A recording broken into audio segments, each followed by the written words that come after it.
Okay, right now we're with Eric Cerrone, and he's going to tell us a little bit about his project. Hi, thank you. How do different gauges of the strings affect the sound of a guitar?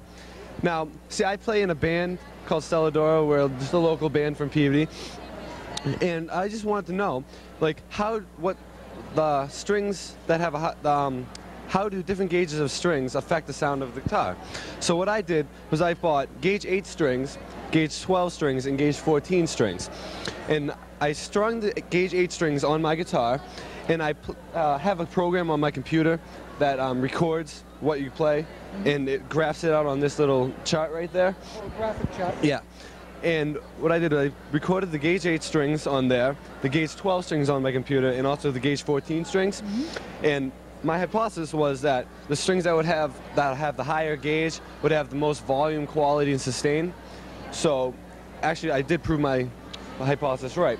As you can see on the graphs, these show mostly volume, and the gauge 8 strings, they have more flexibility. They have less mass, but they also have the less sound. So as the gauge 8 strings, they have also the less volume, as you can see. And the gauge, as you move up to the gauge 12 things, you increase the thickness of the string, and that you can see has greater volume than the gauge 8 strings. And then the gauge 14 strings, which is the highest gauge you can get as a guitar string, they have the most volume and sustain right there. And the other test I did was I just took my guitar, I had a stopwatch in my hand and plucked the string, and I graphed how much, like, in seconds of the sustain of each string was. And if you want to take a look at the graph, it just shows that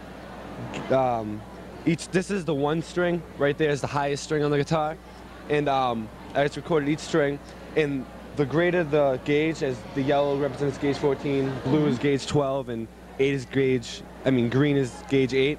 As you can see, as the string goes up on the guitar, the mass goes up on it. Right. So, and I recorded the gauge 8 strings on the first string, and so on each string, and then that just showed that the gauge 14 strings have the highest sustain and quality and everything. Were you surprised with any of the results?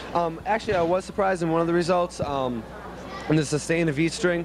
I recorded the E string, and I thought the sustain would decrease as each string goes down. Then I recorded the A string and the D string, and what I was surprised was the D string had a higher sustain on each gauge than the A string did. So that's one thing I noted.